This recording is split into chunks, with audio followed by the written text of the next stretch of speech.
A fragrance line that's getting a whole lot of talk recently, and a fragrance that I've recently fallen in love with.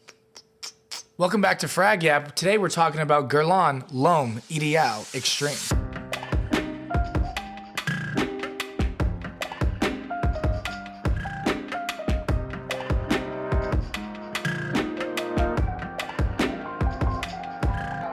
A fragrance that admittedly I came across completely on accident. I was doing some trades on Facebook, and one of the guys I was trading with sent me a small little sample of this fragrance, and as soon as I smelled it, I said, I need to know what this is. So I did my research, I dug around online. I was expecting this to be $150 fragrance, $120 fragrance at least, and to my surprise, I think this was like 68 bucks. Just take my fucking money, man. But as soon as it came in the mail, this was not a regrettable purchase. So today I'm gonna give you my review of L'Homme Ideal Extreme. I'll talk about the scent profile, talk about the experience of wearing it, the performance, and then I'll give you my opinions at the end. I'll try to give you a little balanced review, why I think you may like this, why someone may not like this fragrance, and I'll give you my opinion. I would describe the scent profile of this fragrance like a very sharp and spicy Dr. Pepper. You've got some, I don't know what they say, Dr. Pepper's got like the 13 spices or whatnot. You've got like some cherry-esque cola type of thing going on, but definitely also some, like I said, additional spices. The opening of this fragrance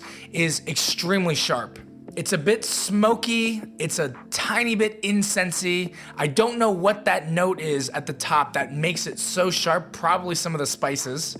But when you first spray this thing, it hits you, okay? It doesn't play around. You don't have to go looking for it. It just smacks. When I looked up the notes, I was like shocked because one of the main notes and accords in this fragrance is actually almond, which makes no sense to me. I don't really get it. I don't know if I just can't find it or if it's just kind of hidden or what it is, but I don't get any type of, like this doesn't smell like an almond to me. It's like a really spicy cinnamon cherry Mexican soda. And it is damn good. As the fragrance dries down, a lot of that spiciness starts to kind of calm down, and some of the sweetness and richness of some of those other notes start to like really emerge out of the fragrance. And it is just a fantastic wear beginning to end, honestly. And it's really strong. So honestly, I'm not recommending this for summertime during the day, but as it's September right now at the recording of this video, this is perfect. I've been pulling this off the shelf and wearing this all the time, even to work, even though I don't know if I would actually describe this fragrance as like an office safe type of scent. It's just that time of year and I love it that much.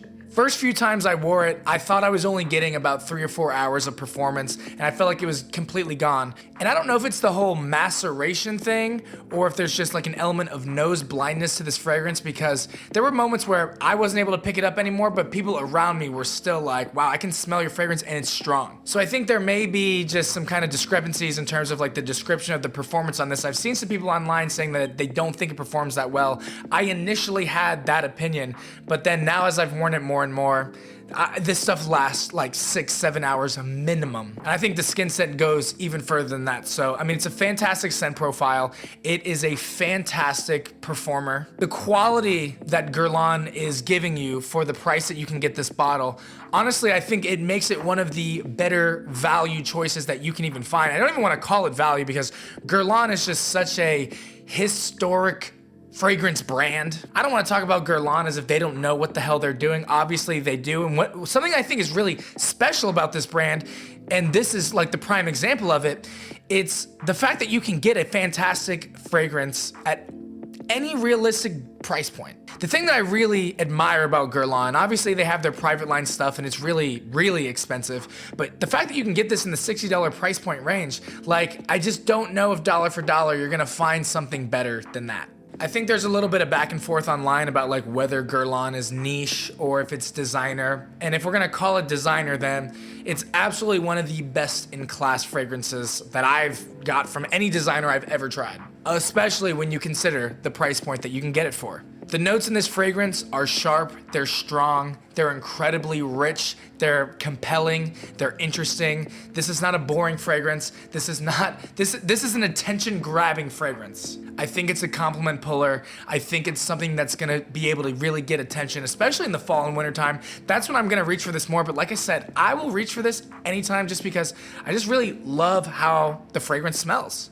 When you look at the color of the juice in here, you've got this kind of rich, it almost looks like a bottle of rum, almost. And if you can just imagine like a cherry, spicy cherry Dr. Pepper type of fragrance.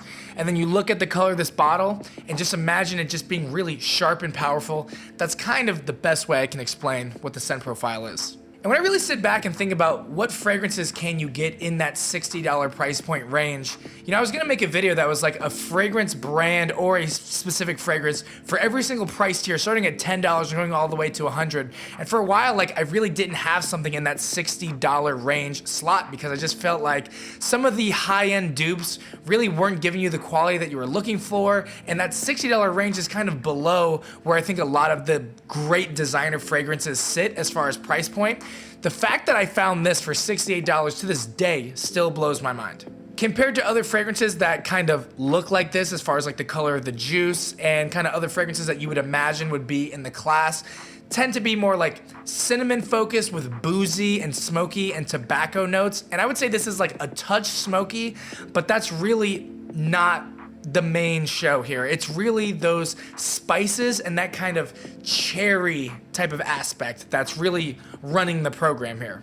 And so it's one of those fragrances that you can put on that's strong, but it doesn't smell like you just walked out of the bar. But for moments when you are maybe going to the bar, I love to layer this fragrance with some Jazz Club. To me, I add a little tobacco note to it. Honestly, if you have like a rum forward fragrance as well, you could layer that in here as well. This is one of the most versatile fragrances that I have in terms of like winter layering combo fragrances. I always find myself adding different fragrances to L'Homme Ideal Extreme. And I'd love to be able to sit here and compare this fragrance to the other Guerlain L'Homme Ideal fragrances in that line, but honestly, I'm just really not that familiar with it. So if you are, please leave me a comment down below and tell me, how does this fragrance stack up to some of the other fragrances in the line? I've seen they have the Roja Parfums. I know that they have Guerlain has like a vetiver fragrance in a very similar looking bottle. So I know there's a couple different options. I'm intrigued now, so let me know down below. What are some other fragrances in this line that I'd need to check out? Is this the best one? Are there better ones? Please let me know down below. I give this fragrance, I mean, if I was gonna really rate it, as far as like value per dollar spent, you're not getting better than this. So I'm tempted to say 10, even though I guess nothing's a 10, but you know what I mean? I would give this, as far as value goes, at least a 9. It's striking, it's rich, it's sharp, it's strong, it's well blended, it lasts long, it's not very screechy or anything like that in my opinion. I guess to be fair, I could see how this might not be someone's thing just because of just how sharp and strong those spices are initially. You know, truth be told, not everyone wants just a total blowout beast mode fragrance. No matter what you read online, there are plenty of people who kind of prefer their soft, gentle skin scent fragrances. And so if that's you, if that's something that you typically like, then maybe this isn't the fragrance for you. But at least for me, as a guy, I really like these like loud fragrances that kind of match my loud and kind of boisterous personality. So for someone like me, this stuff is sensational. But I do want to just be fair, and I want to acknowledge that it may not be for everyone. And so, like I said, if you're someone that kind of likes those like more soft and gentle fragrances, you know, I wouldn't describe this fragrance as like beautiful by any means. And by beautiful, I mean more of like, you know, soft and approachable and maybe a little bit more mass appealing. I wouldn't put this in that category. It's definitely a fragrance. I wouldn't say it's blind buy safe, even though I know I've kind of came on here and glazed it quite the bit. I don't know if I would say it's blind buy safe unless you really do like other very strong, sharp, spicy, cherry-esque fragrances. When I think about a different line of fragrances that are kind of parallel to me, I'm not saying they're like a one-to-one like copy of one another, but just kind of fragrances I would wear in a similar situation. I would compare this Guerlain line to Givenchy. A lot of those Givenchy fragrances are very iris heavy, and to me, iris, I'm not the biggest iris fan, and so something like this to me is perfect because there's no iris in this, but you're still kind of getting that sharpness that an iris fragrance will give you, but you're kind of getting it through spice. and that's something I love. That's something for me. So let me know down below in the comments section, do you like this fragrance? Have you tried it? What other fragrances would you like me to review on this channel? And if you've made it all the way to the end of this video, I thank you so much for watching all the way through. Please make sure to give this video a like and even consider subscribing to the channel. I would greatly appreciate it. It helps me grow this channel. It's a brand new channel, and I'm coming on here trying to talk about some of my favorite fragrances. So if you enjoyed this video, if you enjoyed listening to me yap about frag yap, that's why I call it that, I would appreciate, all the support. So again, thanks so much. I really hope to see you in the next video, guys. Peace.